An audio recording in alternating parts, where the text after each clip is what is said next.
For everybody else, I'm not a football fan. Oh my God. This is the end of the show. I'll see you later. Just kidding. Well,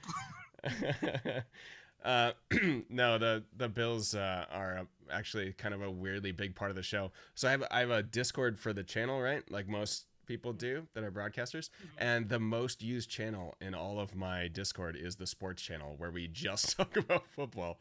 So I'm pretty excited the draft is happening. But that's neither here nor there. Let's talk about The Last Hex, which I'm super excited to chat about and get to play soon, which I'm very excited about. I Describe the mean, game from your perspective. yeah. So from our perspective, we call it a RPG, a deck building RPG with roguelike elements. So at the core, the gameplay is deck building. So you essentially are building deck using a deck of cards to fight enemies.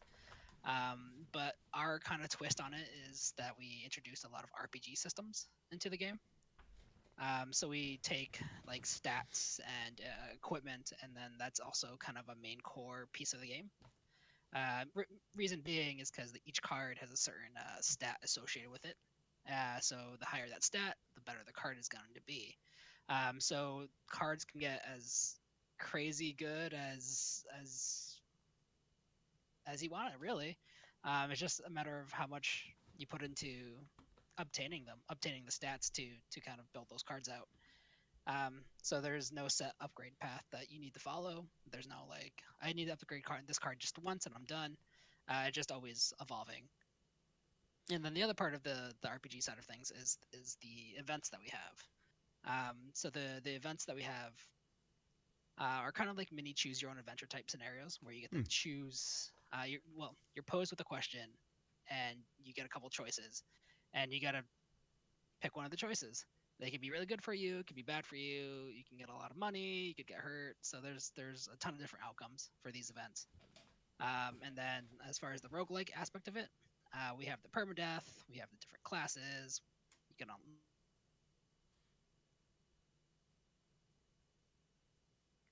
Hello? You're frozen. Give me 2 seconds. I got you back. Okay. nice. Yeah, it's I told you the USD server is a nightmare.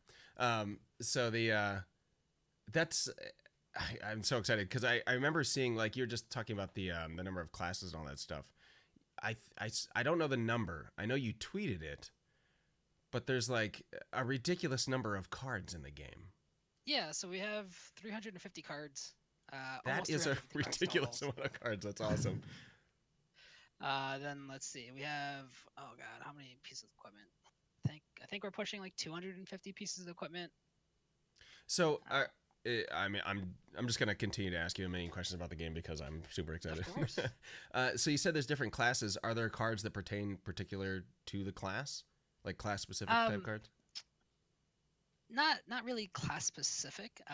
So the way the classes work is they're kind of like base templates, if you will. They kind of give you a good starting point of what you kind of want to be building, because each class also has like a special power that none of the other classes have. So like the paladin class, he heals more when you play a healing card. That's just his power, and he's the only one that will benefit from more healing. So he's he's hard to kill because of that. Um, but as far as cards for classes, not really, because like I said, they're kind of templates. So Right. um, you can spec out of the starting stats. So like a paladin is Arcana and Power. If you're finding a ton of expertise, you can start picking up expertise cards, and that's perfectly fine.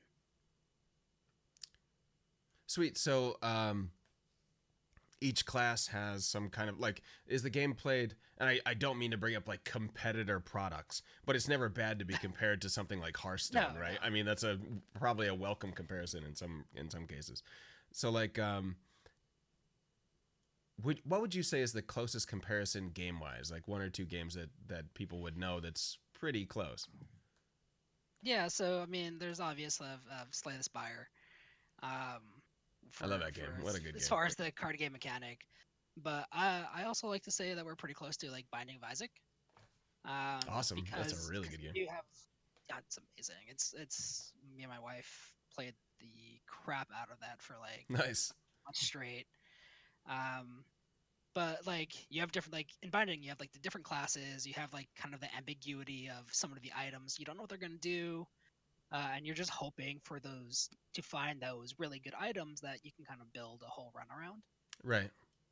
So we have that kind of system, which it is kind of more inspired from like Binding of Isaac, um, and then like you got like Rogue Legacy, Right. for Yeah. Which like for kind of, spawned kind of the roguelike environment, right? I think that would be considered the first, maybe Binding of Isaac, I'm not sure. But the whole like renaissance of that style kind of came back yeah, from those games. yeah. And in terms of like, so I'm playing the game. I'm collecting cards along my path. I assume I haven't gotten to play it yet, but you collect cards along your path of the game. And by the way, I know we're talking about video game influence, but every time I see it, and I have the picture up on the screen, like a little clip of it, that's influenced a little bit from Settlers, right? Like the Um, Board games in yeah, general. okay, There's a lot of board games that use the hexes. right, And like yeah, we like even Dominion. Dominion is like my first experience to like a deck building game where you're using the same cards over and over again to build this kind of engine, to get points. sure. But then one of the bigger influences outside of video games is D&D.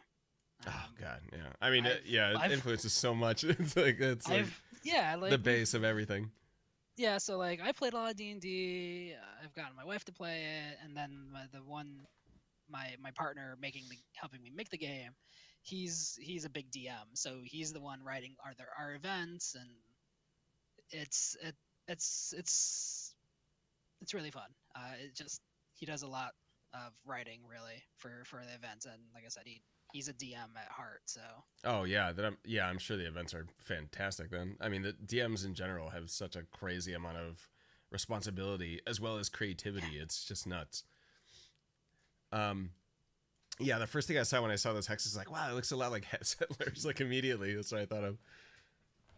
I mean Um, we get that a lot. So I mean, I like it. I mean, people want to play it. I actually just saw something. Was it the Humble Bundle this month? Maybe was like board game emulator or something like that. oh I yeah, thought I saw something about that. yeah they have a I think yeah they have a couple Steam games Yeah. for board games. Yeah. So, in terms of like starting the game and sort of progressing through the game, and then is there an end? Does it sort of repeat, or is that like a surprise, or how does it? So it does end. There is a final boss. You beat it, yay, and then you can kind of restart and see what's different. Because every time you play the game, it's going to be completely different than your last run. So you Right. don't know what items are going to get. You don't know what your layout's going to be. You don't know what order of events are going to happen. So it's always going to be random. So it's always something new. You're going to somewhat face some of the same things that you faced in the last round, but again, it could be further down the road. I guess further across the map that you encounter those things that you encountered before. Sure. But right now, it's just the final boss. There's definitely a lot of things that we're looking to add post launch, Cool. but we definitely want to get the main product Sure. out there, the Yeah, get game, it out there. the main mechanics and all that Mm-hmm. fun stuff. That going back a little bit to the influence, because you mentioned that you and your wife play D&D. Um, have you guys ever heard of Gloomhaven? Random question. Yes. No, yeah, Yes, we're awesome. we're playing that right now Are actually. you really? Yes, awesome. I talk about that So game all the time on this show, and there's like 1% of people are like, "What is that?" I'm like, "It's the number one board game in the world, I think." it's really good. Like it's me, my wife, my partner, and his wife. So we're all playing it right now, and I mean, I feel like we've been playing it for a long time. I was gonna say the same thing. Um, I have a group of friends, and we're all like, when you get older and you have jobs and responsibilities, it's tough to play video games like every day or board games all the time. So my friends and I get together like once a month. We've been playing this game 9, 10, 11 months now. Like, yeah, there's that's still like 1,000 missions to do. We're gonna be dead by the time the game is done, I think. But anyways, that's sort of another game that's sort of like from that D&D world. That's sort of Yeah. that game's a little more visual though. You know what I mean? Like there's a lot of add-ons for D&D and things that can make it more visual, but that's mostly like kind of an imaginative. That's like the core of it. Gloomhaven is that way, but it sort of leads you on a visual sort of journey through the dungeons and stuff. It's pretty cool.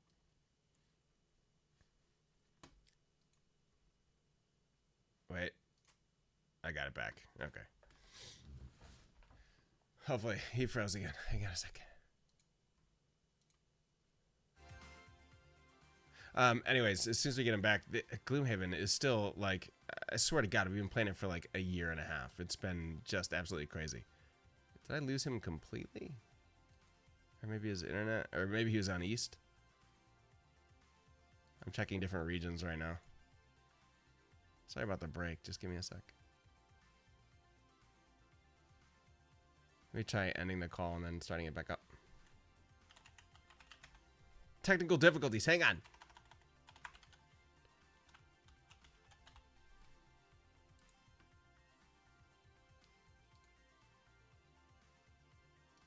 At least it's easy to get back up, right? Discord is so awesome. I mean, besides the latency and the dropping of servers and everything like that, besides that, it's really nice. Give us just a second. I don't know what's happening with the servers right now. I'm seeing like red across the board on all the US Discord servers.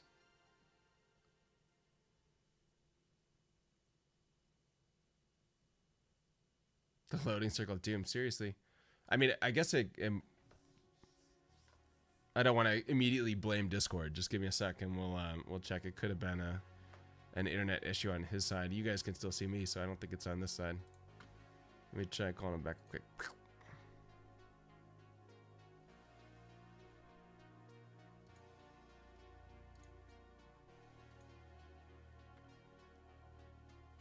As soon as he we'll get him back. 1 second.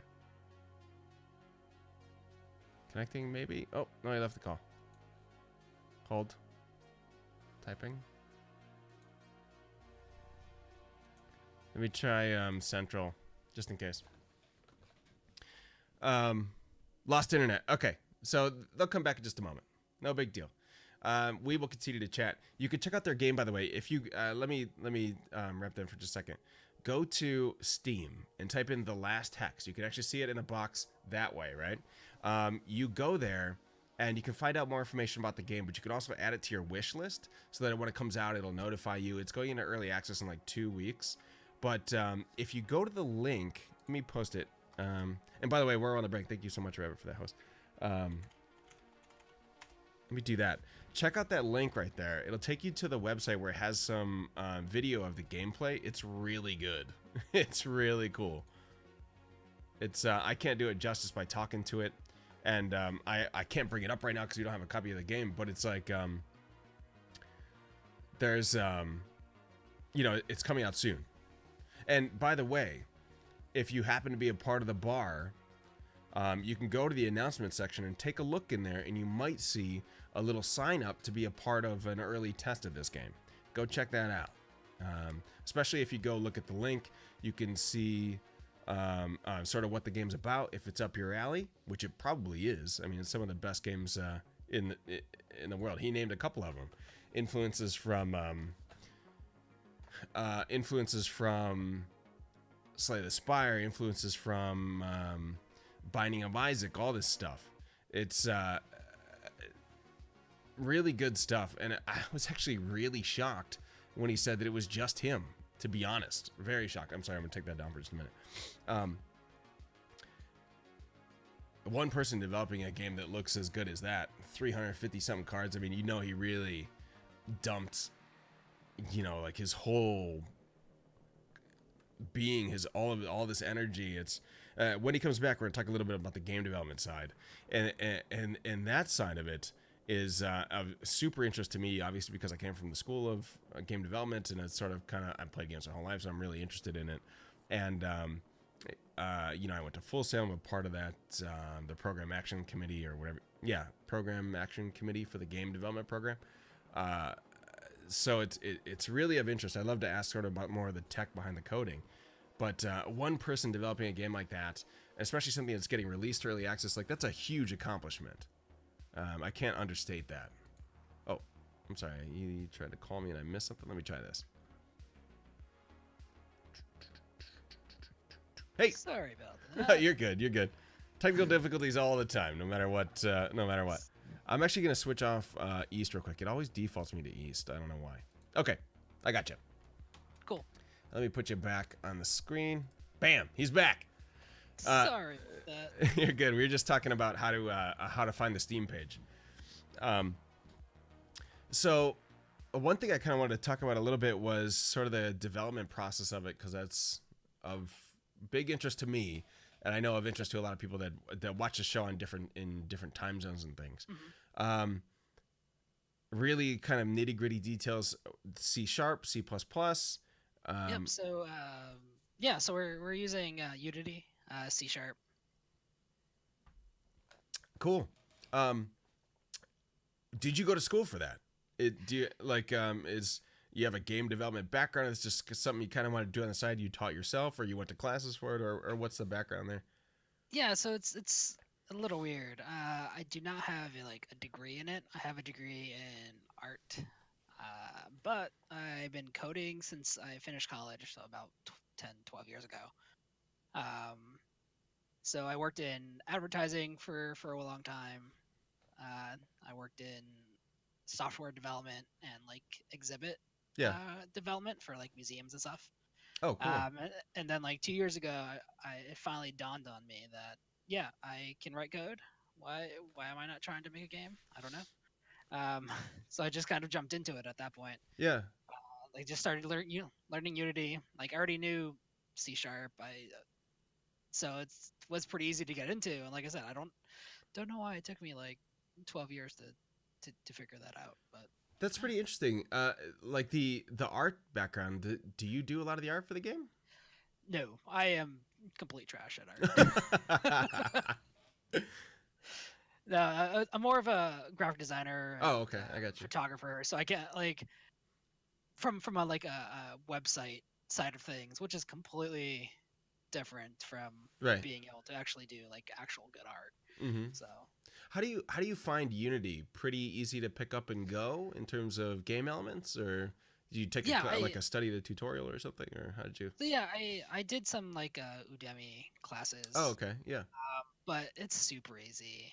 Um, and the great thing is the community is so large. yeah, So if you're having like specific Unity issues, it's so easy to like get a hold of service or like going just to the Unity Discord and asking. right. And then like see whatever language you choose, C# or JavaScript. There is it's such universal language that it you can find something if something goes wrong. Right. Yeah, it's like going to Stack Overflow. When you're a developer, Yeah, it's like it tells you everything. There's no problem that. it's part of the developer life. Yeah, Stack exactly. Overflow. Yeah, Google and Stack Overflow. And by the way, if you're a developer, don't ever feel bad about that. Developers at literally every level do that. No, and there's like really dumb things that I forget. Like I constantly forget greater than or less than, You like gotcha. all Yeah. the time. But anything else, I'm fine with. It's actually a really interesting topic, the Unity thing, because so I went to this school called Full Sail. It's a game development school. So my degree is actually in game development, and then I went this weird route and got into systems engineering, basically. But the school I was at, I went to their program review committee, and I met all these guys that have created these just like unbelievable games. I mean, there's people that built Fortnite and Doom and all these guys. But one of them works on the Unreal Engine, and another one, one of the guys there, he is a producer, like the main producer on casino games, like the games like the video terminal casino type games, and Yeah. and he's basically like, oh, we only use Unity, we'll never use Unreal. So it was interesting to see both sides of that, and the guys being like, oh yeah, this one's easier, this one. It was but they're both Yes. trying to convince like the school sort of like, hey, this is what you should teach your students to do. It was really interesting on both sides, because I think everyone kind of came out to Unity is super good if you want to get some up and running quickly, and it's easy to learn, and the community is pretty large. Just the exact things you said. Um, Yeah, and like for me, like when I was trying to figure out what I wanted to use, because there's so many. There's like Game Maker and yeah. like Construct and a bunch of other ones. And like when I started trying to figure out which one I want to use, Unreal seemed like if you want to make a game that is like really high fidelity Mm-hmm. and looks really really good, go with Unreal. Yeah. Um, I wanted to make 2D games. Um, and it was about the time that Unity started to implement more 2D features into the Mm. software itself. Yeah. Uh, so it was for me it was a little easier to go with Unity because of that. It makes sense. Yeah, and I did kind of hear the same thing.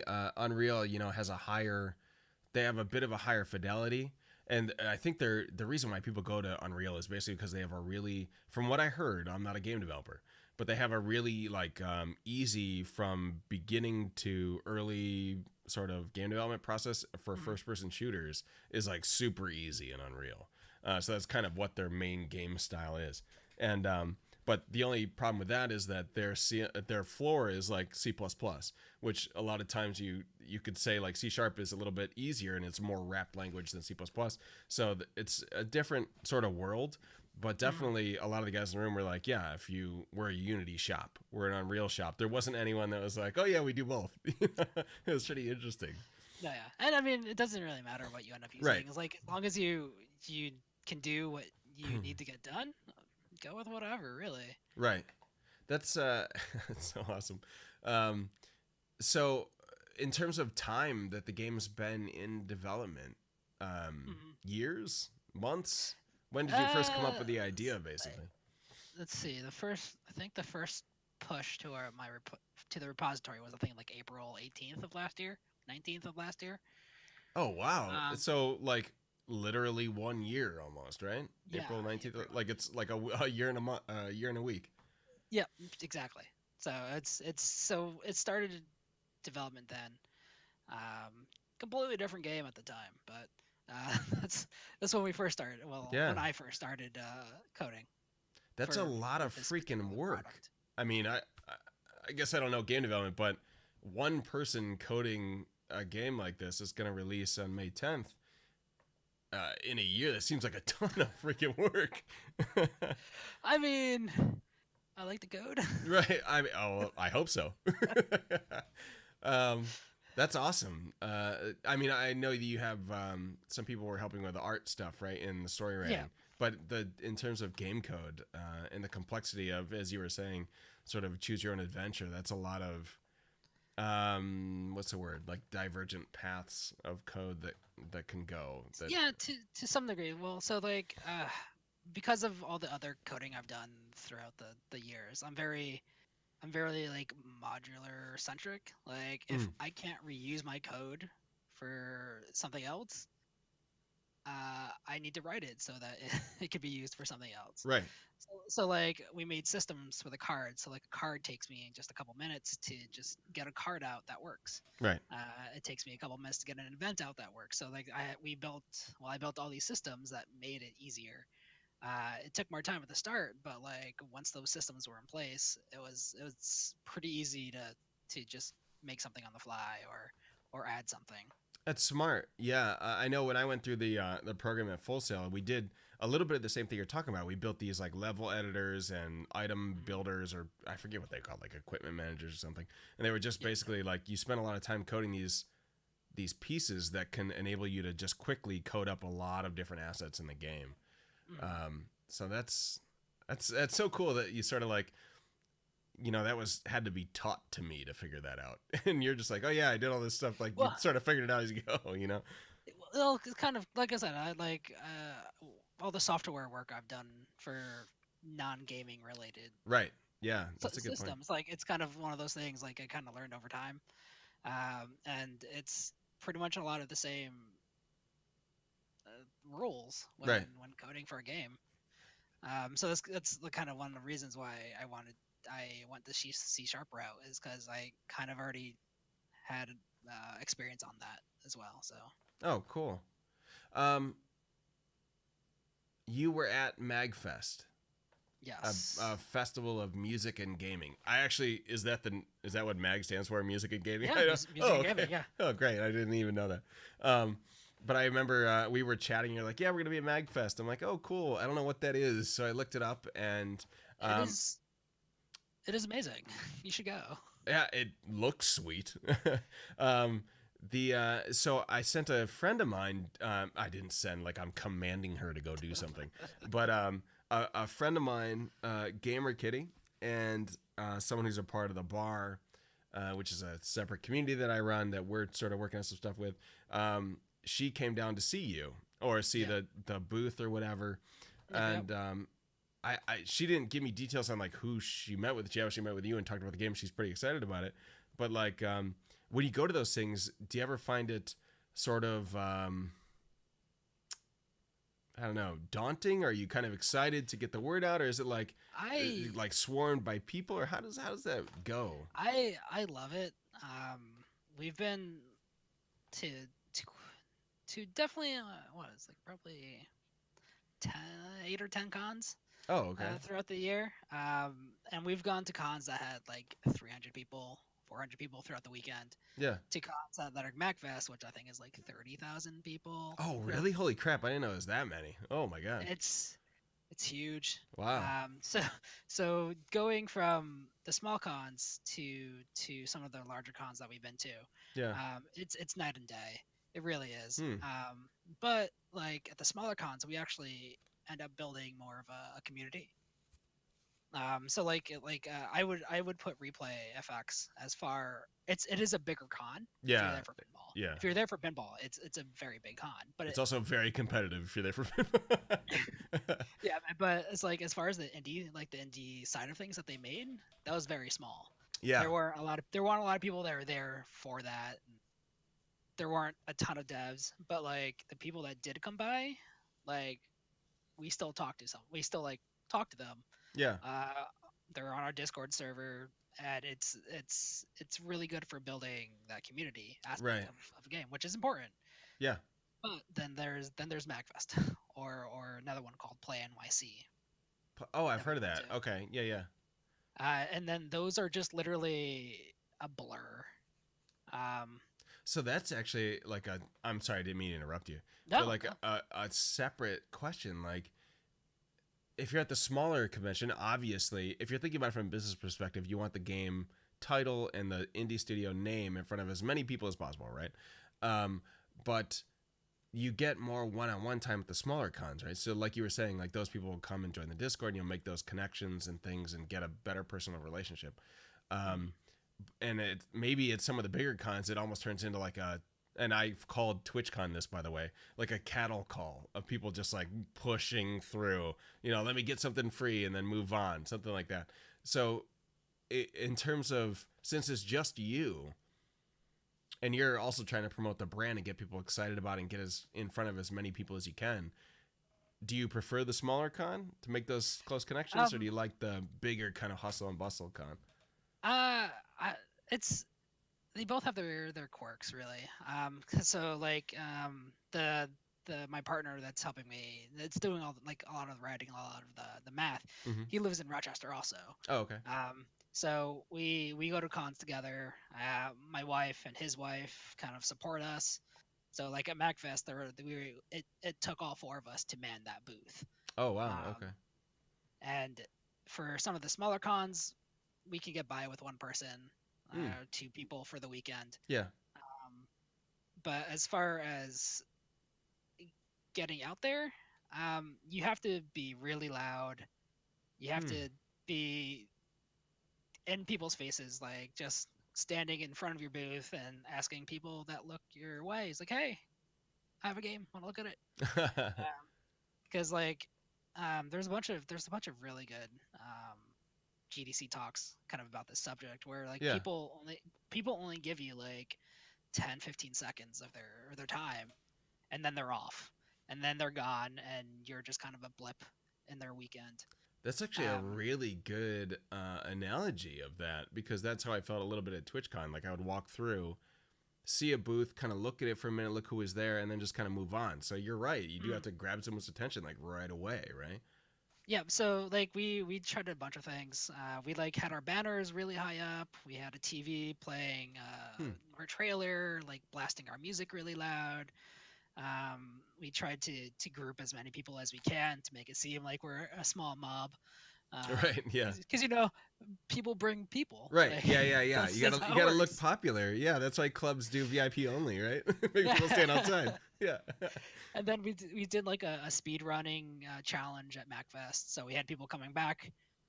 So essentially, just trying to keep the seats full at all times, which isn't terribly hard to do at a con like MacFest or Play NYC, just because there's so many people. Right. But then again, at the same time, you're constantly getting rejected by people. There's constantly Mm. people just walking away, or um, and it's just not either not their thing, or they will come back later, but then they forget, which is all valid things. I've done all those things Right. Yeah. when You're I've gone to also a cons. gamer, right? It's You're one of those also a things. yeah. And so it's always, you need to always be kind of prepared to finish out your pitch, because you need to have like that two sentence Hmm. 1 2 sentence thing that Right. hopefully they get interested in your game, and then you're like, okay, I'll tell you more. um Yeah. That's and that happens in business too, right? Like you have the elevator pitch is sort of what they teach you. exactly, yeah. So yeah, and And this is the same thing with the game. It's like RPG, deck builder, roguelike. Still interested? You know what I mean? It's like something yeah, like that. Like how exactly. So fast that's, can you go? Yeah.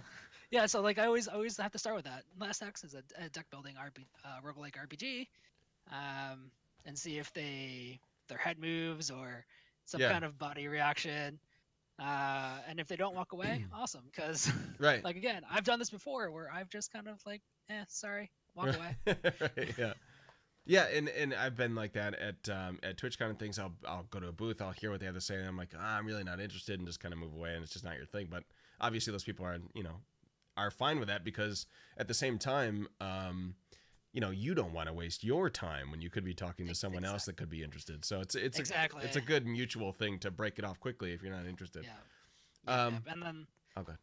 yeah, no, good. I was going to ask about cons in terms of streaming, and obviously, I stream on Twitch, Mhm. but there's I run a community or with some friends called the Bar, and some other communities that I've been a part of are basically all broadcasters. So we always talk a little bit about. Good etiquette and things to do to I hate the word growth. It's like the most oversaturated shit ever. But like the trajectory to get to where you want to be. Maybe that's Mhm. another way to say it. In terms of streamers that go to cons that want to talk to developers, how do you feel about them sort of approaching you? In your opinion, what's the best way maybe for a streamer to approach an indie developer like yourself? Just come up and talk to us. Really, that's Yeah. it's it's just, yeah, that's the best. Just come up and talk to us. Like, hey, I'm a streamer. Your game looks cool, or whatever your thoughts are. Yeah. And if you have a business card, I always keep a stash of business cards in my pocket, just for like kind of those things. Like I always have business cards on me.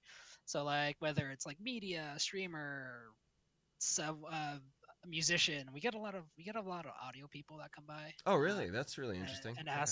ask if we need any audio work. Huh. But like I said, I keep business cards just kind of for those occasions. Right. Like I'm expecting those things to happen. Like if a streamer is interested, like I hope they would come and talk to us. Mm-hmm. Um, even just to hear the spiel, and if it's something they like, yeah, there's always opportunity to kind of to grow that. I mean, look, we're here. You can. It's kind of the same thing. Oh yeah. Yeah. Yeah. Exactly. So The same approach. I yeah. I was kind of wondering if like there's and everyone that I know and that watches this show is a very good person. So they would approach appropriately and professionally. I don't know if there's any like do you ever get put off by someone approaching kind of aggressively like, hey, let me get a copy of the game, or you haven't really run into that before. honestly, I haven't run in with that from anybody professional. Like, Oh, that's when I great. say professional, I mean streamers of all sizes, sites of all sizes, Right. content creators of all sizes. We get more of those, interestingly enough, from either from the attendees, Oh, okay. and sometimes some devs, which is unfortunate, but sometimes Oh, they're that's kind of not weird. great. Yeah. But we all live. But as far as content creators, I mean, from all the ones that I've ever met and talked with, everybody's been great. That's awesome. Um, that's interesting. The dev comment. And I'm not gonna necessarily dive like tell me the specifics of it, but like, do you ever when you go to a con or a setup like that, and you're set up in a booth or an area of indie Mhm. devs or something like there was at Magfest, I just saw the layout. My friend Kitty was obviously there, so she would know in person. So would you. But like, is there any sense of sort of competition or something like that? Do you ever get some kind of weird feeling? Not necessarily like, oh, we need to shut that booth down, but sort of like just a weird like adrenaline thing flowing when it's like a dev is next to you, especially if it's the same type of game, I assume. But Yeah, and with that, it's adrenaline just being there, showing the yeah. game. Like I'm not great at speaking. Oh, I'm okay. not great at being in front of people. But it's one of those things you just kind of do. So I always get like this weird like adrenaline the night before. It's like, you're gonna show the game like all day tomorrow, and then by the end of the con, I'm like, oh no, I can't wait to be done showing the game. Uh, but as far as like the competition side, not really. Like MacFest did have There's a couple of like a booths, I think there, right? Like a couple dozen there or something. was almost 90, Oh 80, god, that's way more 80, than I 80 thought. or 90 indie devs that were set up there, and everybody had like a 10 by 10 booth. Oh, okay. So they had awards they gave out at the end. Hmm. So like best in show kind of thing, or the most Okay. flashiest and the things of that nature. So there was some competition there. Um, so as far as that goes, though, is like everybody for the most part has been really nice as far as the devs, Yeah. and especially it depends on the how the actual organization runs the convention. Oh, true. Yeah, Like that's a good point. MacFest, Mhm. yeah, like Replay was a little man. It was kind of like the Wild Land Yeah. where we were just kind of running ourselves. Yeah, it's not really the showcase of the convention, right? Or like Yeah, a main part of it. Yeah. but like MacFest, they had an app that they wanted all the developers to use, and they encouraged to go around and play other devs games and rate it and talk Hmm. about it. So they were actively trying to get all the devs just to kind of meet other devs, play other games. They had a couple social events. Um, That's a good way to so bring people back, right? I mean, if you feel comfortable there and you like yeah, meeting people, then it's exactly. a good way to get repeat business. Yeah, and it's so I have to have to give a lot of props to MacFest for doing a lot of that Mm-hmm. kind of community building, especially since almost all their staff is volunteers. Right. Um, so it's one of those things where these awesome people are just using all their time to connect with the devs and Hmm. help them out however they can. Um, but no, it's like even I don't think we've ever had a like a bad neighbor. Like we've loved all of our neighbors. Like we went out to dinner. We were unfortunately we had to cancel, but we were gonna go out to dinner with like one of the our neighbors from MacFest. Oh, okay. So like I've never met the guy before, and then by the end of it, we were like sharing like our water and our supplies, and That's we really were cool. Yeah. yeah. So it's kind of always been like that, where it is a community. We're Yeah. devs, indie devs. We need all the help that we can get. Right. Yeah. Never bad to know more people, right? Because you never know. I mean, it's the same thing in business, and that we talk about this a lot on the show about not like burning bridges in terms of professionalism, and you never know Mhm. when you're gonna. Oh, I know this guy that works at this studio. I'm looking for a job. Um, so that's a kind of an intro to the next question I had, which is um, indie development versus sort of a studio development. You sort of said that you're kind of always been interested in coding and things, and you had this idea for Mhm. a game. Number one, an indie release is different than like creating a game indie wise and then going to a publisher and then having them sort of market it for you. Um, uh, but also it's different than trying, getting a job in the game industry. What was Yep. sort of the decision plan there to doing it on Um, your own? so it's just more of the creative freedom side of things. Um, it was also our my first game. Like I've never shipped a game. I've never worked on a game. So like it was one of those scenarios where like I'm a newbie. I'm green. Who's gonna want to pick me up as far as like a publisher kind of a thing. So I kind of wrote it through as just kind of me and Tim building this game on our free time. Mm-hmm. Um, just because we didn't think we were at the level of a lot of other devs. Right. And sort of the choice of, and I obviously, again, I'm not a game developer, but I know of Steam and Steam, Mhm, what's it called, Greenlight, or the Steam Workshop, or whatever it is, where you can sort of release indie development stuff mhm. through that system. Did you find that sort of without hassle when it Uh, comes to sort of releasing a game, or was there some kind of issue you wish maybe you had gone with a publisher or something instead, or? yeah, yeah. So Steam has been pretty good to work with. I've been using it. It was a little hard to get used to because they have like their own system for everything.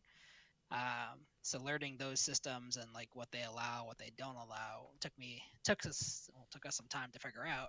But, like once we got through the process, it's very easy because with them, like the only thing that they need now that so Greenlight got shut down, um, and now they kind of let anybody put something up. So right now their Oh, process okay. is kind of pay $100 fee and then wait 30 days.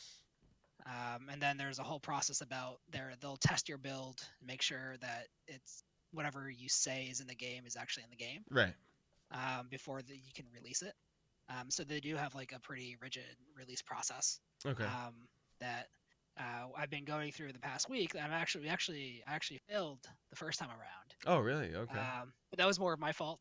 Um, they came back saying that we didn't have the 11 classes in the game. I'm like, ah, crap! I forgot to tell you that you have to unlock those, and Ah, okay. there's Yeah. an unlock everything button for you guys to see everything that we have. Cool. So I forgot to tell them that, but like they took the time to go through like our page to find our features, and then test that, which That's actually pretty is cool. I never it's heard that side of it. pretty That's interesting. yeah, it's pretty phenomenal. Like Yeah. they have to do it for like every game, and there's so many games that come out like Yeah. per day. Mm-hmm. But even other things. So we're also on the Right. Humble store. Um, they actually did everything for us. Oh, wow. Essentially, they asked for our Steam page, and then they built their own Humble store page off of our Steam page. Like they Oh, grabbed all cool. the assets there, they grabbed the video, they set up all the pricing and taxes and all that fun stuff. Without me having to do anything with them aside Right. from being like, hey, that looks good, awesome. And then itch.io. It's kind of the same thing as Steam, Okay. a little less moderated. You don't there's no approval process, but as far as like you own everything that is your game. Oh, okay.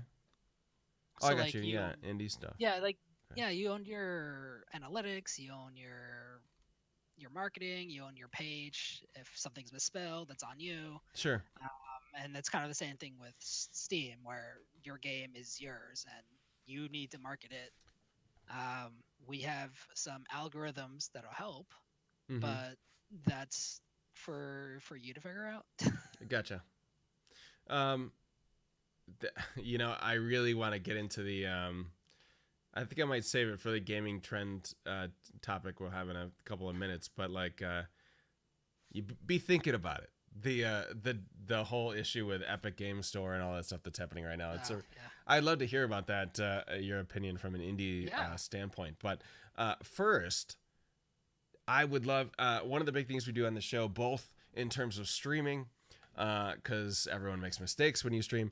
But also from the game developers I've spoken to previously and the students we've spoken to, there's always like a big list of, hey man, this is the stuff that went wrong group wise. That's actually the most common thing is that we had trouble working together.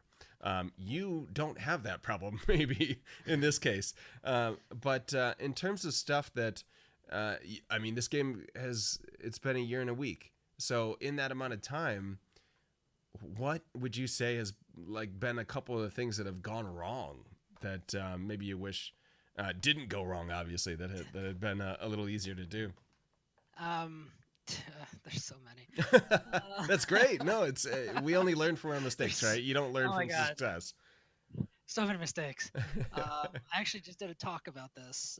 We have a local gaming community in Rochester. Oh, nice. Okay. So we had like lightning talks the other day, and so my lightning talk was about how I messed up within the past year. Oh, okay. So fresh in my mind, yay. I'm interested. So like one of the biggest things is because we were a small team. Like I'm doing pretty much everything. Tim Tim, yes, he's doing a lot of the writing and math, but he's not like a front man. He's just kind of in the background helping where we need it and doing an awesome job creating the content for the game. Right. But as far as like marketing and things, I've been doing a lot of that. Mm-hmm. And so the biggest thing is always checking what you're doing, what you're posting. Um, I say this because one time I was posting in the like a subreddit for game devs Okay. about the Last X. Uh-huh. But I accidentally released the full copy of the game. Oh, okay. So I had a Dropbox, our Dropbox link for one of for our testers. Sure. So I accidentally pasted that in the subreddit, and I didn't realize for like 2 days. Oh, okay. So it was awesome analytics and great marketing, but I wish I didn't do it. Yeah. Yeah, I gotcha. And then some of the other things mainly revolves around cons, really. Okay. Not coding the day before Ah, going to yeah. the con and like using that build because ended up breaking that build, and then we had to roll back Mm. to like a month a build that was like a month older, so we didn't get to like test all the new stuff that we put in. um Gotcha. That's like and a then code freeze thing, right? Oh, sorry, I didn't mean to interrupt, but yeah, yeah, it's yeah, like a code pretty freeze much. for a milestone or something like that. Yeah. Yeah, so like we started giving like 2 weeks of not pushing anything that would break the code if a con was coming up. So if like a 2 week leeway Yeah. for if there's a con coming up, we're getting it to a stable state and we're leaving it there. Good We're not idea. adding anything new. So we kind of learned that after. Actually, it was actually replay that happened. Oh, really? Okay. Yeah, so like the when we were setting up, we realized it was crashing and not doing what we thought it was gonna do. So we reverted, and then like after the con, when we got back to the hotel, I was trying to fix it, but I was so tired. Right. So I made it worse. Oh, no. So we just kept the old build throughout the weekend. Okay. Well, that's why Git is great, or whatever you guys use for a Yeah, repository, right? You can just roll back. yeah, yeah. So it was recoverable, but I wish we could have showed some of the stuff that we were working on. Right. But I mean, we learned, Yeah. and like we kind of got over that. And then some of the bigger mistakes recently is is releasing a little too early to media and streamers. Oh, really? Okay. Like we could have like we started doing it about a week and a half ago. Mm-hmm. Um, and we were still working on some functionality that we needed. So we had constant updates to the game, which kind of broke some of the streamers. Oh, okay. So they kind of called us out on that, which was fun to deal with. Yeah, I probably. Um, but I think we're in a state that no one should break anymore. And it wasn't like the code itself breaking, like they didn't crash or like error out or anything. Yeah. It's just that our updates that we do nightly, Mm-hmm. currently we do updates nightly for our testers and at this point streamers and media and content creators. That it kind of broke every time we push an update. So if like they tried to continue their game from the last time they streamed, it it was busted and they'd have to start over. Um, Aha. and so that could be really bad for some streamers, or they don't like it rather. Right. Um, Yeah, but I mean, everyone. Yeah, you can get over yeah, it. Yeah. yeah, Yeah. exactly. I mean, I'll say that, Yeah. but Right. Exactly. Yeah. uh, so that's one thing we've learned recently, um, that we shouldn't do. We should we should have waited another week. I'm getting very I don't know if antsy's the word, but I'm getting very like pumped that it's 2 weeks away. 2 weeks. May So 10th. it's like Wish list it now. and um. like it's like very like, oh my god, I need to make sure everything's good. So I'm always constantly checking things. I'm constantly pushing code, Right. um, and trying not to break everything as I'm doing it, because people are starting to stream it. People are starting to make things about it, and I just and yeah. So That's part of the good thing about let's early access too, right? Is you can kind of so I don't mean like live tests, but you can get a lot of feedback pretty quickly, right? Like on an early access type mode. I know a lot of games are released into early access nowadays, so people get their hands on the game. But also, it's almost like a, I don't want to say a free quality assurance test, but it kind of is a little bit. it really is. It's so that's kind of part of the reason we're going into early access is because we're a card game. Yeah, We need a lot of testing. We need people yeah, to play to play and see what's working, what's not working. mm-hmm. But not to say that the game isn't working at all by any means. Like it's Right. we have a ton of content. We have the mechanics and the how the game plays. It's all there. Mm-hmm. It's just it's hard to test 350 cards and Yeah, I bet 250 that's. pieces of equipment.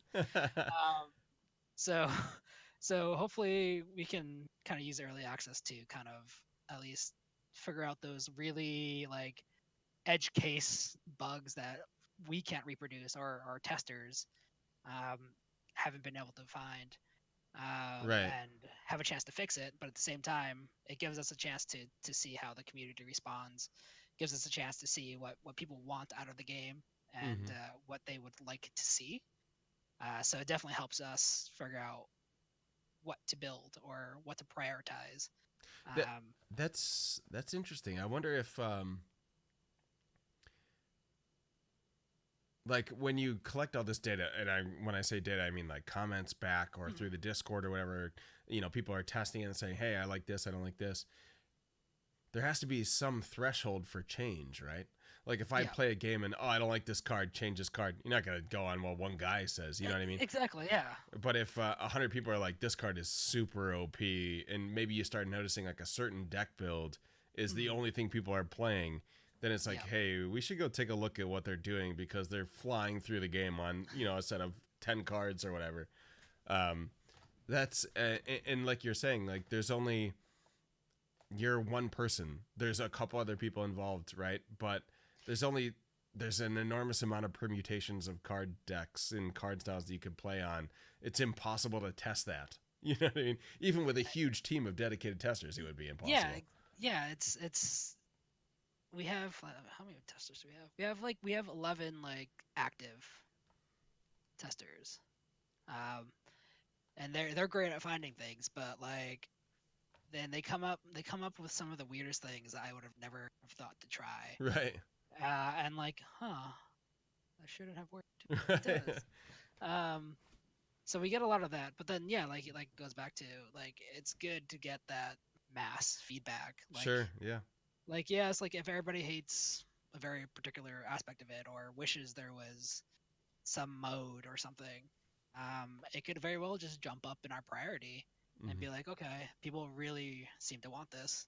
Um, let's see what let's let's estimate that out and see how long it's going to take and if we can even do it. Right. And it's the whole thing about the bugs is, I mean, geez, there's games that ship that are AAA games developed by hundreds of Oh people that still have game breaking bugs on day one. yeah. Mm-hmm. So there's no game that is immune to that. That's not No, not possible. not And at like, all. yeah, and like you're saying, like the quantity of testing you get from an early access phase, the amount of people, the amount of weird concoctions they do, or weird button clicks that you never would have thought of, and all of a sudden your game crashes. It's it's good information. I would guess from the developer. It's interesting how you would see like a priority of bugs, right? Like one that crashes the game is obviously like we need to fix that immediately. Yeah. And Yeah. then other ones where it's like, I don't like this card, and maybe 50 people Yeah. don't like the card. It's like, okay, we'll It's take a look, fine. but we're working up here at the moment, you know? Yeah, so kind of to go into that a little bit. Like yeah, we have systems on our end, like and that lets me know when a crash happens. So like I'll know if someone's game crashes, I'll know about it. It'll send me a message. Oh, okay. Steam also collects that data to for their purposes.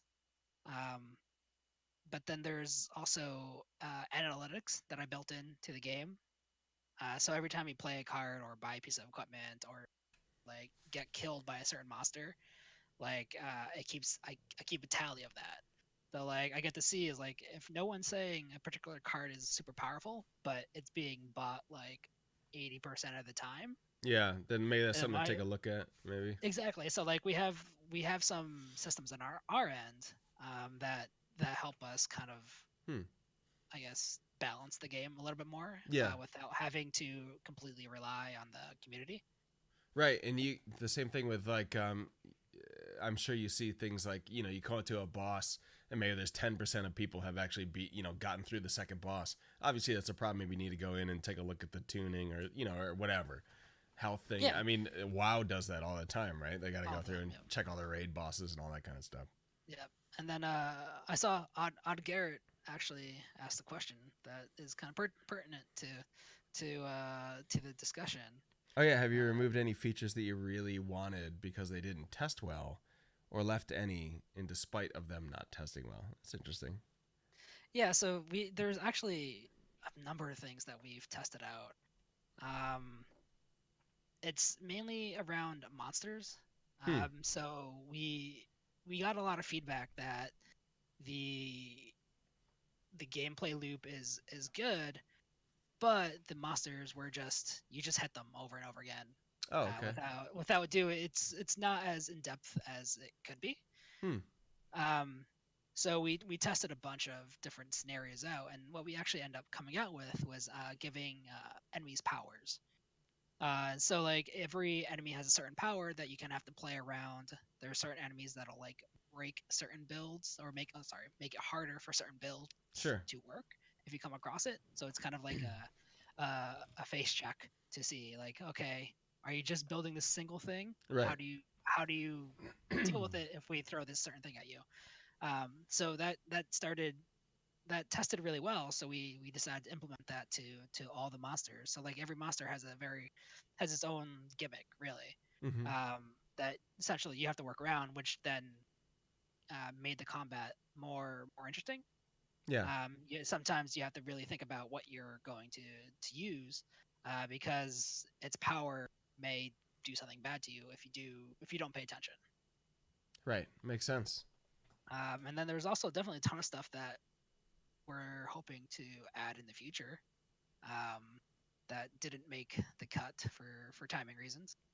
Um, so like one of the things I really want is dungeons. You can kind of like think of them as raids, Okay. where the raid has its own boss and its own equipment and Oh, its own cool. Okay. special stuff that you Yeah. can only get from doing that raid. Hmm.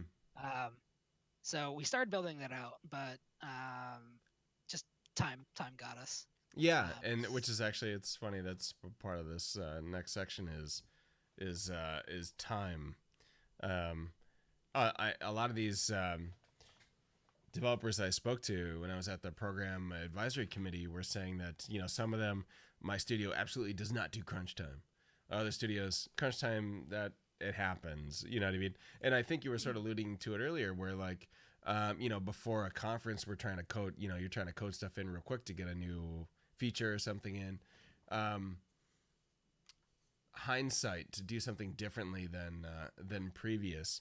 We were just talking about drop features a little bit, but um, was there more planning that could be done? Was there something different? You could, a little more upfront work, and then you could have avoided some things at the end. Yeah, we so the project started very uh, willy nilly in the sense that I was just kind of coding without really forethought into what the future was for the game. Mm-hmm. Um, so there's a lot of things that weren't coded as well as I was hoping, and thus I had to kind of go back and recode certain aspects of the game. Okay. Um, so like I didn't have like a set game design doc for what the last hex was. Like I did make a document saying that okay, This is it's a my deck building vision. This is the game. goal. This is my Yeah. vision, Yeah. the goal. This is the gameplay loop. This is a core mechanic. Um, when I first started the game, I didn't do that. Mm-hmm. But as time went on, I did create one really cemented what the game was going to be. So I wish I'd done that earlier, but again, I wasn't expecting to go as far as we are right Yeah. now. Right. Um, It just started like as something fun, and then it's like, oh wait, we could actually like get this going. You know what I mean? yeah, exactly. Yeah. Um, so there was that. But as like as far as like crunch, we didn't really don't have a lot of crunch. Right. That we have some late nights. Well, I have some late nights. I have some early mornings. I break the build and have to quickly unbreak it Right. for our testers. But that's kind of normal. Like Sure. my wife still go out. We still go to movies. We still have our weekends for times. Um, but like we have like hard set days on what days we work on the game. Um, I'm actually wondering if the crunch time is that more when a publisher gets involved? Because then they're sort of in charge of you're delivering on this date. You know what I mean? Because we've promised all this stuff. So maybe an indie developer in your sort of situation is a little more removed from that particular aspect of game development, maybe because you kind of release it when it's ready, right? That kind of thing, yeah, like the Valve like thing. yeah. So like I think that's kind of one of the benefits for at least for me is like Yeah. I don't have to worry about that super crunch time Right. or the vision getting lost or anything of that nature. Sure. But like a lot of the from what I hear from other developers, from the bigger publications Mm-hmm. or publishers, that they let the developers do what they need to do to make the game that they want. Hmm. So like I even hear from like people who are part of like the Square Enix collective, Yeah.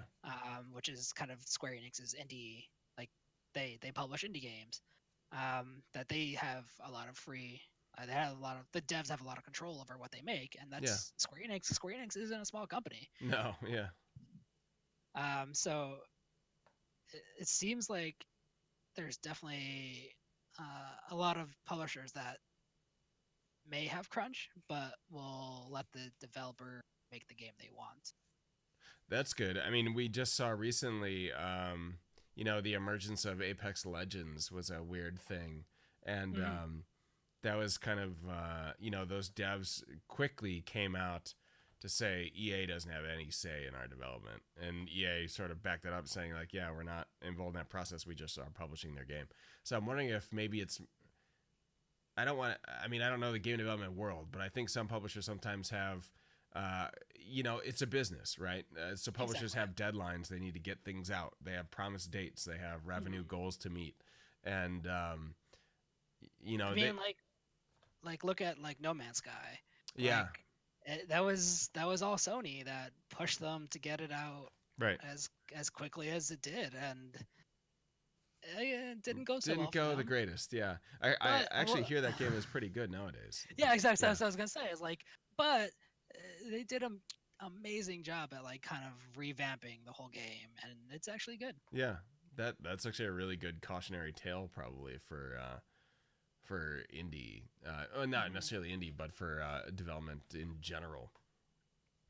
Um, future plans Hmm. for this game. You mentioned that there's maybe some stuff that you have planned in the future. You mentioned the dungeons and that Yep. specific type gear. Um, let's say, as it will, that May 10th happens and 10 billion people want to play the game and they get excited about full release, all that kind of stuff. Um, in terms of like, how do you look at it where you say, okay, this is the game. Everyone's excited about it. This game is done. I'm going to put that on a shelf. Now I Hmm. kind of want to develop something new and go a different route, try a new game? Or do you say, let's keep iterating on the sort of game that we have success for, and that's kind of really where my heart is? Or Hmm. well, how do you sort of see that as an indie developer? Um, cop out answer. It can go either way. Okay. It's just it depends how you feel and like if you think your game is done or Okay. not. Yeah. Like right now, I wouldn't leave the last hex where it is. Like I want to keep building it Right. Sure. as I there's a lot of things that I have envisioned that I want to put in the game. Sure. Yeah. So like I'm not bored of it. I've worked so many hours on it, but I still want to keep building on it. Mm-hmm. I'm sure at some point I will say, yeah, we got everything that we wanted in the game done. Let's hop to something. Let's start the next thing. Right. Um, but for right now,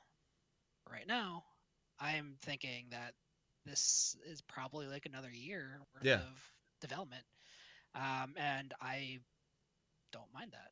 Yeah. I'm looking forward to it. That's awesome. So yeah, I mean, obviously the main focus is let's get hit the ground running on May 10th, and then see where we go in the future from there, and keep fixing bugs or whatever, and then go full Yeah. release and all that kind of stuff. Um, in terms of early access, when that drops on May 10th, what is the timeline for the I don't know, you call it the full release or whatever you would say, when it comes out of early access, maybe is the correct term. Yeah. So honestly, Or is that uh, depending on testing? I guess maybe. a little bit of both, column A, column B, Yeah. in the sense that there's very specific things that I want to get into the game. So like I really currently the big thing I'm working on is localization. We've Oh had a yeah, lot I of saw the interest tweet. Yeah. from yeah, we've had a lot of interest from Russia and Oh, Chinese players and like Spanish players that we would like to cater. If they want to play the game, we should probably try to get it so that's easier for them to play. sure. So we definitely get that going, um, the dungeons going, more content. So realistically, probably a minimum of 6 months Yeah. of extra development. It sounds reasonable to me. I mean, I don't know development cycles, but that sounds pretty reasonable. I mean, and we'll see how it goes. Yeah. It may turn out that we need to do a ton more than just that, or we get so much feedback that we just really like that we want to include in the game. Sure. Uh, so I think it really depends, but like definitely like a definite minimum of like 6 months, and Mm-hmm. I'd probably say year and a half. So how do you hmm. when it comes to the full release of the game, a lot of companies, it seems like only first person shooters. I don't know, I'm talking about a lot of companies, but do the whole battle pass thing and here's DLC content and things like that. From a developer standpoint, when you release updates to code, let's say Hmm. that you have a game and you charge $20 for it or whatever the price of the game is, some X Yeah. dollars, and then you release a DLC that's like a new module to the game. What do you Hmm. consider like it always seems weird to me to consider what would be enough of an update that would be a chargeable DLC. You know what I mean? Yeah, I'm yeah. sure that's a weird thing to think about, in terms of indie development. Maybe if there's a publisher involved, maybe they have that demarcation line already. But yeah, it's so it'd be strange to think about that sort of boxing. Hmm. Yeah, like I don't know how some devs figure out what what equates to a DLC. Yeah. So like, isn't like all the Enter the Gungeon stuff? That's all free, right? From what I remember, the stuff they've added. I haven't played that game in a while. I don't actually know. Yeah, let me see real, because like they've been releasing some like really awesome content that seems like it should be chargeable. Yeah. Uh, Yeah, yeah, that whole concept is super interesting. Like how many obviously bug fixes are bug fixes and things, but yeah, yeah, at some point you put so much work into it that it's like I'd love to see some kind of revenue from the work that I've done, obviously. But like, yeah, what sort of cutoff is it where it's like, okay, now I'm giving you 3 new characters and 2 new dungeons and there's all these mhm, extra cards, like that is the DLC, whatever it would be the next like in D&D, the next book or something like yeah, that. Yeah. yeah. So that's kind of how I think of it, and in sense of like for us, like as far as DLC goes, I very much think of it's like okay, maybe we do a whole DLC about undead or something, Mhm. and like add in a bunch of new enemies, items, a couple new modes, maybe who knows? I don't know what it would include, Yeah. but like at something of that level where you're adding so much, um, it could be worth it. Yeah. But then again, like I think adding adding more to the game will still bring in new people and get Sure. Yeah. people back. Um, Exactly. Yeah. so it's kind of those weird things. Like I'm personally not sure if I would charge for DLC for the game, Mhm. just because like our first game, I'd rather build a community Sure. um, around the game for future games as well. That it may be best just to kind of release DLC as free and just like content updates. Right. And from your answers, it almost feels like probably the actual answer and what you're alluding to is see how it goes after it releases, right? You take the pulse of the community and Yeah, the really, pulse of it's how the that's game's doing and see what's on deck after that, I guess, right? yeah, and a lot of what what I've been doing with lately is it's very just doing it as it's happening, Mm-hmm. doing everything live, really. Right. Um, to to being very reactionary, I guess, is kind of where I would say everything kind of is. Yeah. Because like I said, I'm making a game that I like to play, but the community is kind of what keeps me doing Sure. Yeah, what I absolutely. want to do. Yeah. So listening to them is kind of more important to that. And then for that you need to kind of be on.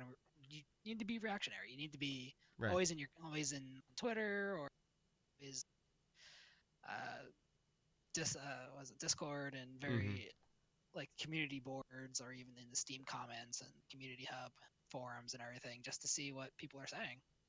Makes sense. The you mentioned sort of that cons are taking a back seat at the moment because we're getting ready for launch and all this kind of stuff. Yeah. How do you see promotion of the game around launch time, immediately after launch time? Because in that phase, as an indie developer, you're sort of probably caught up in okay, now we're in the fire hose of bug testing and fixing things, Mhm. and maybe you don't have all this time for promotional type stuff. Do you sort of rely more on social media at that point, and sort of a word of mouth becomes more important than going to cons and meeting people, and doing the shaking the hands thing, or how do you see that? Um. So for me, so one of the big things like because I'm so new to game development, Yeah. like I've watched a lot of like GDC talks and all these things. So there's a couple people that I follow and kind of by the rules that they've created. Mm-hmm. So like one of the rules that kind of floats around is to try to get like 10,000 wish lists before launch. Oh, okay. I didn't know. Yeah, Um, that's cool. and like usually that equates to about like 10 to 20% sale conversion rate between your wish lists and people who purchase Right. from your wish list. So that is a lot of marketing to get that, especially if you're a small studio. Right. So it is very much working online, getting in front of streamers, getting in front of content creators, Mm-hmm. press, which is kind of what we're starting to do now, where there's a lot of free online services that we can use that help us get in front of the people, Sure. streamers. Mm-hmm. Um, and so it's essentially just keeping at that um,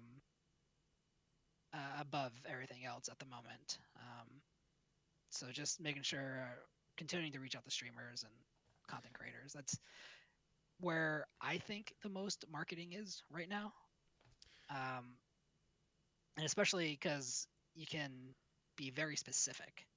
So like I know this streamer only plays these kind of games. Awesome. That's the crowd I want. Right. And so if they're playing it and they have a community, more than likely, more than not, those people are gonna like those types of games too. Mm-hmm. So for me right now, that's kind of where all my focus is going is to reaching out to those content creators. Right, which is a really good natural segue to talking about Twitch and the game.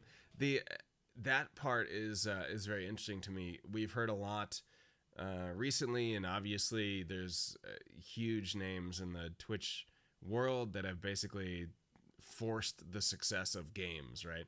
Mm-hmm. And that's why companies come out and talk to these, some of the biggest streamers, like, hey, here's some, I assume dollar amount. You know what I mean? You play the game for some X amount. How big do you see the Twitch impact in terms of an indie development and the success of a game early on?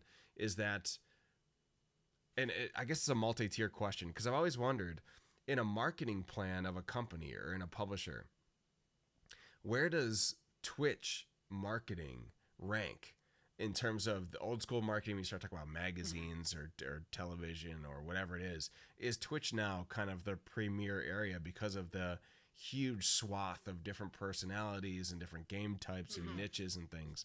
How do you sort of look at that from the developer standpoint? I agree with everything you just said. Like I think the what you need to do now. Like yeah, still reach out to the press and try to get articles written, but those are more long term Right. marketing. Where if someone's searching, they'll find some articles about you. But like when you launch, you really uh, currently need to get in front of as many people as you possibly can. Right.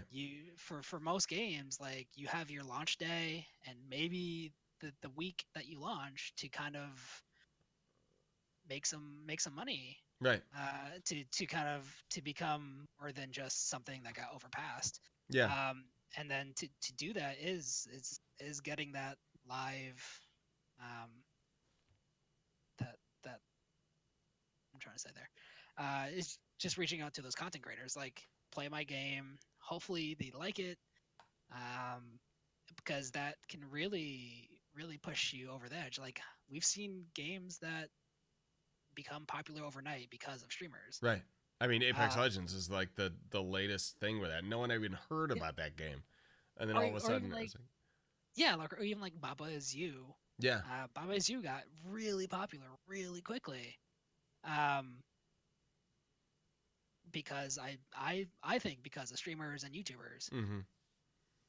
So people want to watch Right. more than play sometimes. So no, So, I definitely think it's kind of where the premiere stuff is going to end yeah, up and being. I think companies are more and more realizing that, and I think we're actually seeing more, not just game developers and publishers coming, but there's more commercial entities looking like this is a huge market of people that are buying these products and things. We need to look more closely at that. I, Um, and then like yeah, like look at like what was it, Doctor Disrespect? yeah. I keep forgetting his Oh, I name. never Like heard of that guy. how I'm many just kidding. I love that guy. like how many endorsements Oh yeah. he has, or even like I mean Ninja is just huge, and Yeah. like it's crazy seeing like big companies reaching out to like Yeah. essentially gamer celebrities. Mm-hmm. I love like some of the ones I really like are the creative sort of interactions with them more than just like, hey, play my game. But I've Mhm. seen, the Origin PC or whatever it is has done some things where they'll send like a boxed crate, you know what I mean, that you have to open with a crowbar and things. Like Yeah, it gets kind yeah. of interesting. And speaking of the dock in particular, I know he was repping a like a microwavable meal thing for a while.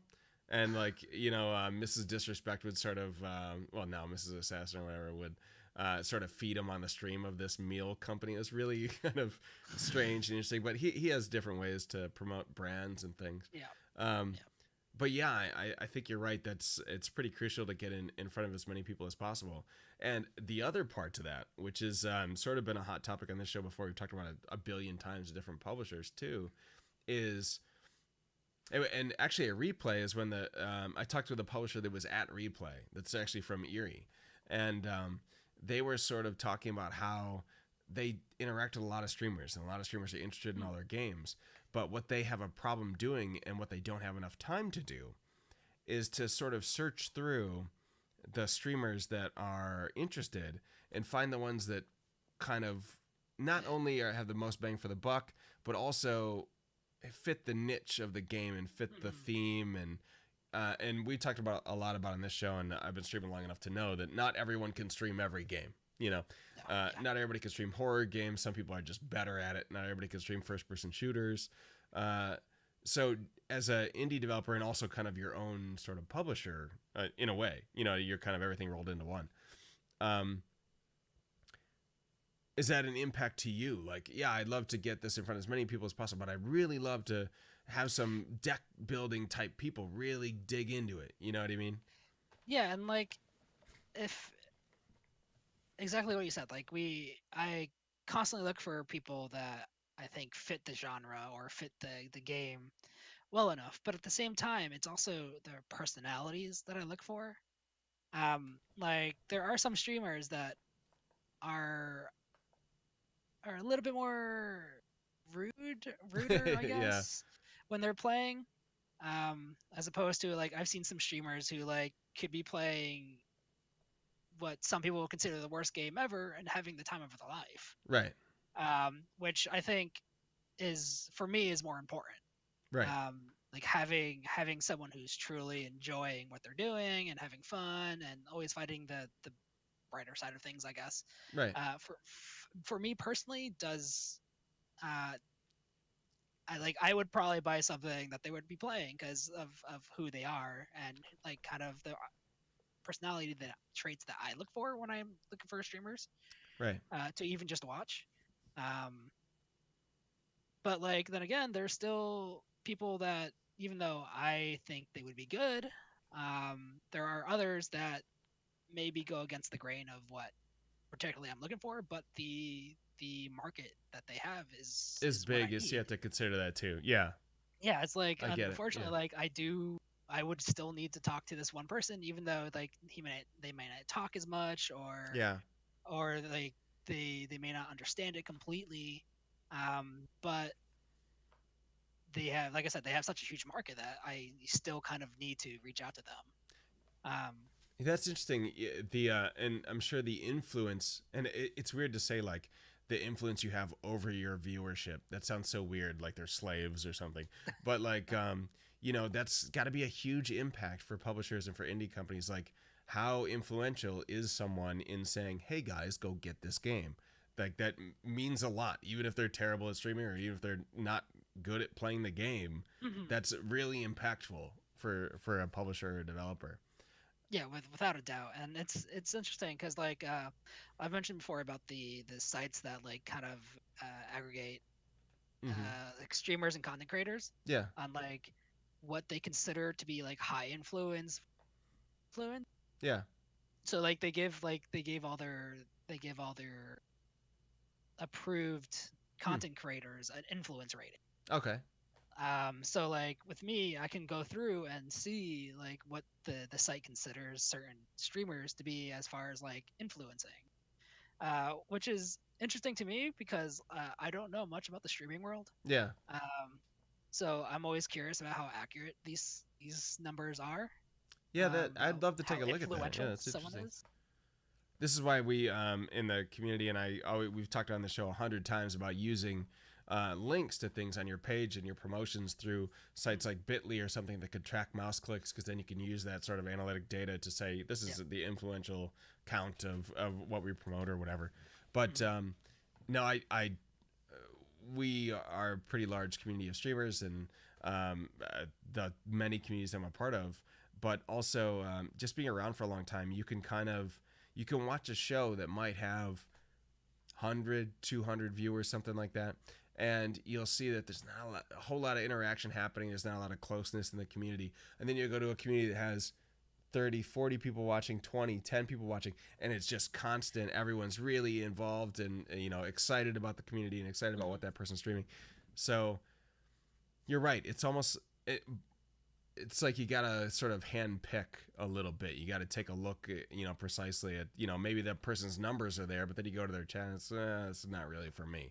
Yeah, it's like if for like I said for me and like we've talked about, but like I Yeah, rather get a smaller streamer that has a good community, right. um, Yeah, more interactions. Like from my point of view, from a business point of view, that is more likely to sell. sure. Yeah, that Um, makes sense. so as opposed to having someone who has like 1,000 viewers, you may not sell anything. Who knows? But Right. like, And actually, it's uh, it's funny you say that, because there's been a lot of talk. Recent conversation we've had in some communities has been partnership, and when Twitch streamers hit partner, there's a concurrent viewer threshold and all this kind of stuff. mm, But they've found actually that partners, when they first hit partnership, there's a steep decline in support they get, because it's like, oh, they've achieved what they meant to achieve. We were sort of building mm, up to that, and now everyone leaves at that point, and that's like a common problem for new partners. And there's only a few, some good friends of mine that made partners. Just like, you watch their show and you see how energetic they are and how everyone is sort of on the same wavelength. It's like a different feel in the chat, and yeah, that's the sort of person you're looking for to promote the product and everything like that. But yeah, um, exactly. yeah, it, for me, it would be so interesting to release something and then have to go through and pick, like, you're the right person, this is not the right person, even though the numbers that that's really kind of interesting. And it's the worst because I get so many emails now, Oh, I'm sure. and Yeah, everybody I wants a always key. feel, Everybody wants to do. Yeah, and I feel so bad. yeah, Like I don't like I'm still trying to trying to figure out like proper etiquette sure. and all that fun stuff and how not to mess up everything.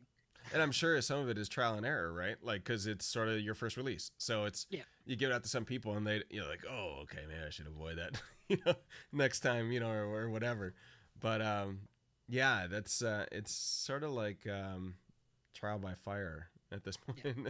Yeah. I mean, like I said, like we're doing it live, really. Yeah, exactly. Yeah, just like the tweet. Do you find, sort of on the topic of broadcasting, Twitch is pretty popular in terms of broadcasting platforms. There was some data released that is showing that Mixer is quite like kind of going down a little bit in terms of popularity and concurrent streamers. YouTube gaming is going up a little bit, and there's a couple of new things, like D Live is a new thing, Oh, and that's then PewDiePie's thing, right? what? Yeah, it's PewDiePie's new Yeah. thing, and then there was a couple others, and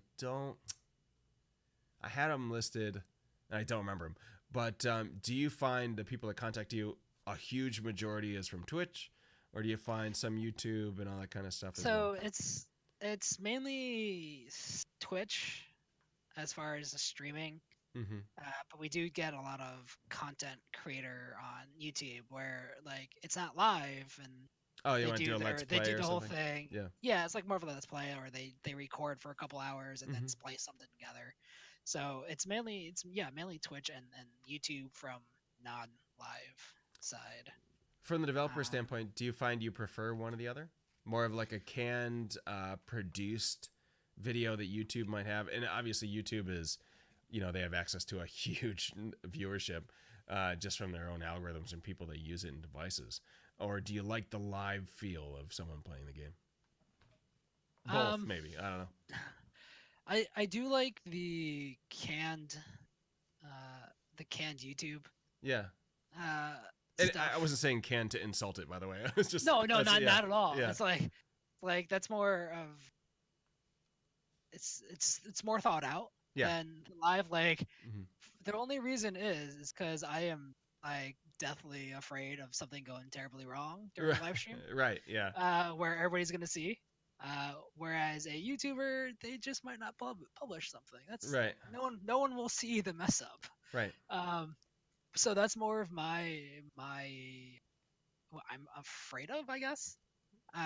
But doing things live, I think, is just awesome in itself. It has its own, I guess, positive sides yeah, that that that a YouTube video just can't do. right. And you know it's Especially, oh, go ahead. oh, go ahead. I was gonna say what's actually funny is that about that mess up and the glitches and the bugs, or whatever that might happen for a game. And I'm sure that's a nightmare for a developer. But like some of those clips of when people mess up or something happens with a game or the character gets in a weird mode, so those are some of the most passed around Twitch clips like on the internet.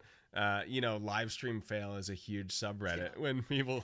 like play some weirdo game and they, the reaction from that. So I totally get what you're saying. Like you could leave it out and that's really good for the game on YouTube. Plus the built-in eyes on YouTube is just incomparable to a lot of other platforms.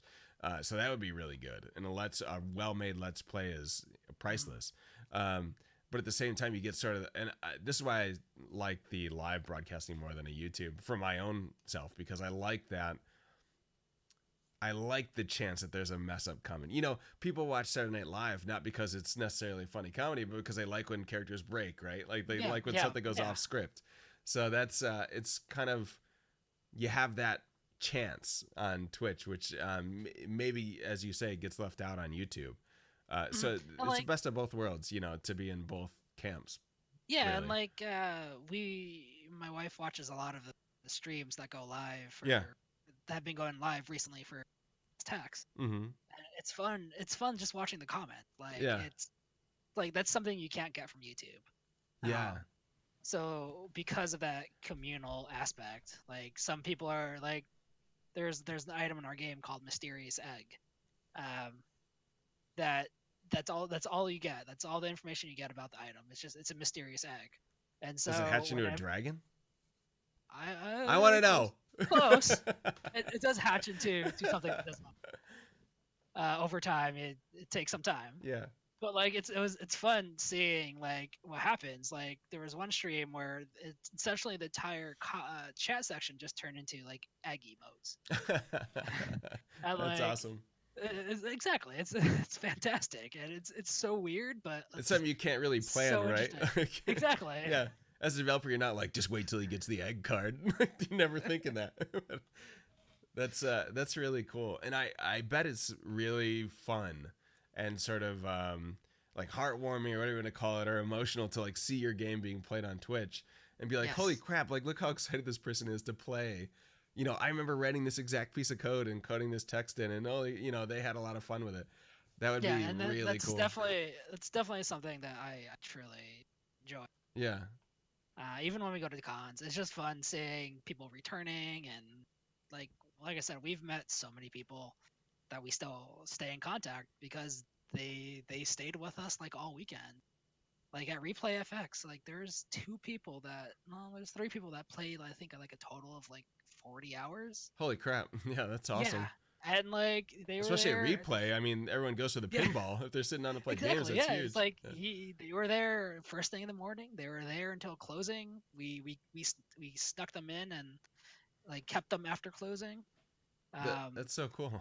and it's fun to build that community, which I think again streaming is capable of. Right. So And it's funny because streaming is it's crazy because there's like what 200,000 or 300,000 Twitch affiliates and there's like 30,000 Twitch partners or something. There's always streams happening. Like you think look at Twitch as this whole huge community.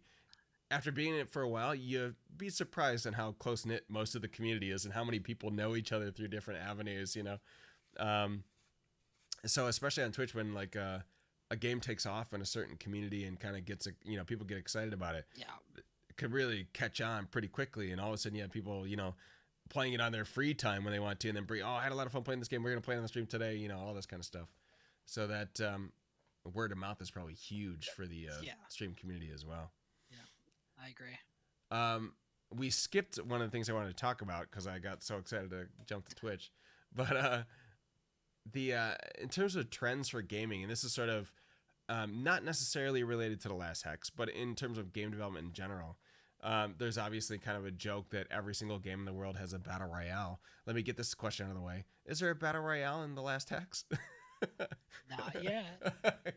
I'm not ruling it out. But how do you see... Do you feel like the game industry is a little homogenized, like everyone's just kind of putting out the same stuff, and it's really the indie world that needs to push the industry forward in terms of new IP and new ideas? Or do you think,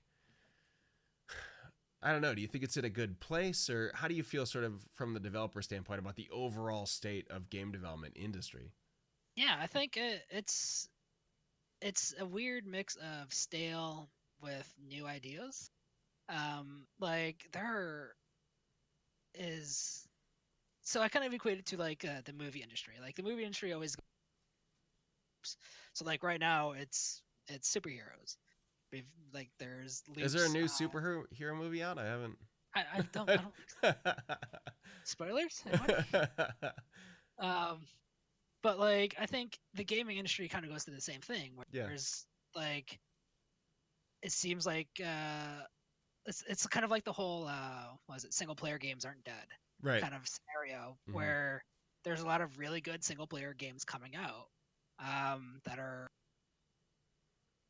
again not breaking any amazing molds or anything. They're just really good games. Right. But then I still think there are like the genre aspect of things. So like you said, like the battle royale stuff. Yeah. There's games that essentially there's one that I used to play a lot called Battle Right. Oh yeah, I Um, played that game. Yeah. yeah, and then like Top when down, it right? first launched, yeah, Yeah. top down. When it first came out, it wasn't a battle royale game. It was a 3v3, 2v2 or 3v3 Oh. small arena battle. Hmm.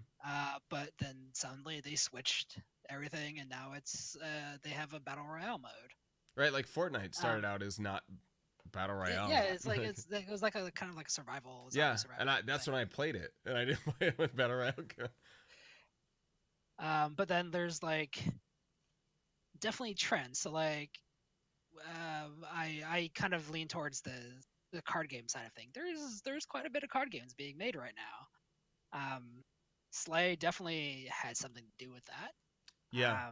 And there's literally like 5 or 6 other ones that are in development right now. Oh really? And Okay. they're amazing people. Mm-hmm. But and the fun thing is even though that they're all card games, everybody's trying to make their own spin on it. Right. Trying to be Which I unique think, in a certain way. Yeah. yeah, so like that's kind of what I think is breaking the staleness of it. Right. So like there's a lot of action games going on with like what is it? With like Dark Souls style combat. Yes, that was Sekiro just came out, right? Like, yeah. So, but there's a lot of indie games that are kind of like pixel versions of that. Oh, yeah. So there's definitely trends for that kind of thing, but which I think is what makes it stale. But then it comes back with how do you make it your own? Right. So that's why I think indie games are kind of pushing that envelope a little bit, because most indie devs can kind of make whatever game they want. Sure.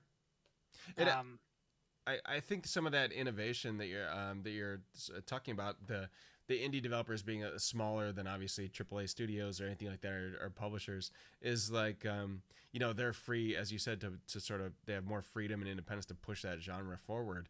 But I think the industry also sort of relies on that, and I think that happens not only in gaming but also in terms of film or just in terms of engineering in general, like when a new style of car, I mean, look at what Tesla's doing and forcing Mhm. every other car maker in the industry to push electric vehicles. Like that sort of smaller studio or whatever you want to Yep. call it Yep. leads the way for innovation. They take a big risk, but there's a big bang payoff, or maybe there's not, or whatever. But it really pushes everyone to sort of catch up to that point. I think that's super important for any industry. Yeah, and it definitely can go either way. Yeah, Can see AAA making those innovations, sure. and like indie mainly because they're AAA, they're seen by everybody. Right. But like if you go to itch.io, which is kind of a indie community that just makes games, and like you can download free games, Mm-hmm. some amazing things on there. Artistically, mechanically, and they're just small. Like it takes like an hour to play, kind of a thing. Yeah. But like they're really cool experiences that unfortunately I'm not gonna see the. I don't want to say not see the light of day, but they're not gonna be played by everybody. Right. Do you think that? So Oh, God. no, you're good. Do you think that a staleness in the AAA world leads to a better? I mean, in my mind, a staleness in the AAA world, they're all coming out with battle royales. They're all kind of look the same. All this kind of stuff leads to a lot of consumers like myself or other gamers or streamers to be like, I'm tired of doing this. I got to go find something different. And then they go into the indie world like, look at this cool stuff that we're, all these different things we're picking out. Like we saw with the success of Slay the Spire. One of my favorite games this year was Dead Cells. I played it so many Yeah, hours of it. That was a really good indie game. And a lot of games like that, Into the Gungeon, all this kind of stuff. That sort of the staleness and the homogeny of the industry could kind of push innovation out sort of the other side and force more consumers to go that route. And I know a lot of consumers, a lot of gamers are tired of paying, you know, $60 for a game and then also paying $40 for battle passes and crap like that. Where they go, yeah, whoa, I could just give an indie developer $30 and I play a game for 200 hours or whatever. I mean, yeah, yeah. what did I pay And for Dead Cells? $15. I put 500 hours into that game. It's a ridiculous return on investment. and it's definitely it's a whole different world Yeah. between AAA and indie. Um, it's it's hard to fathom that AAA um, won't take some lessons away Yeah. from indie devs. Um, I think like I said, I go back to the whole single player isn't dead. Right. Like yes, we had some awesome stuff, God of War, Yeah. but like it's not just them doing that. Mm-hmm. A lot of people are still playing indie games. A lot of people are only playing indie games. A lot of Um, streamers only play indie games for sure. Yeah. yeah, and so like I think there's lessons to be learned that AAA should pick up on, even if it's just like specific genres or understanding that it's okay to make different mechanics. Right. Yeah. Like as much as I like Call of Duty and they tweak things every game slightly. Yeah. I get it now. This Nothing, bullet is a shock bullet. That's awesome. yeah, so but there's nothing Yeah. like truly innovative of it. Right. So I feel like AAA is still slow on taking risks, but they're getting better at it. Yeah. I think they sort of see the failure of pretty. There's been some pretty well-known failures of games in the last year or two that were AAA style. We know some developers on the Fallout 76, which are fantastic people. That launch did not go how they had hoped it would No. go. I mean, I go back to Star Wars. I'm a huge Star Wars fan. We talk about Star Wars constantly on this show, but Star Wars Battlefront 2 did not have the launch that they had hoped it would have for several reasons. And there's been a lot of games like that have sort of had a lot of build up, and as you sort of say, maybe didn't learn from the ghosts of the past, Yeah. or ignored what maybe was the sign in the industry and went for it anyways, and then sort of paid for it. Yeah, and unfortunately, I think because they're AAA, they have Other people are less. inputs, yeah. Well, yeah, but I think people are also less forgiving. Yes, that's true. Yeah, AAA. yeah. As an indie, we have some on how something goes. Right. I think, anyways. But um, so that's another thing that I'm glad that I'm indie. That's true. Yeah. Something goes terribly wrong, it's early access. We'll fix it. Right. Okay. Exactly. Yeah. The ultimate answer. Right. um, a side question besides gaming trends. If you said you kind of like the indie world because there's a little bit of a freedom, you make what you want. Let's say there's some assured success of the game coming, which I'm sure there is for the Last Hex. Um, Studio comes by and wants you to come, bring ideas to their house or whatever. Is that something you're open to? Um, Something I'm not against. right. Um, But Definitely, obviously, you sacrifice freedom, of creativity when you do that kind of thing. yeah, but like at the same time, like if for me this is my full time job. Right. Yeah. If I could make it my full time job with some constraints, Right. uh, I'd probably go for it. Yeah. Um, but then it also depends on who. Like True. I, Yeah. it's just like it's not like any publisher. Um, not I wouldn't go with just any publisher really, Right. or house or team even. So there is that. So I think for me, there's definitely a couple studios I would want to be with, but Sure. um, yeah, The yeah, that's it's good, and I mean, Jesus, having your own game come up and ready for release is got to look pretty good on the resume when it comes to some of that stuff, right? Like, studios are always looking for ship titles and all that kind of stuff, and then so now you can officially say like on this date, this is when we're shipping the game, so that yeah. would look awesome if you ever look into that in the future. Um, I feel like I've been talking your face off for like the last 2 hours. uh, Oh. Thank you so much for hanging out and talking about the development cycle. I probably have 1,000 more questions, but I will come talk your face off in DMs or in the Discord. Of Um, course. the game comes out May 10th. Early access of the game comes out Early May access. 10th. The most important thing is that you go wishlist it on Steam right now.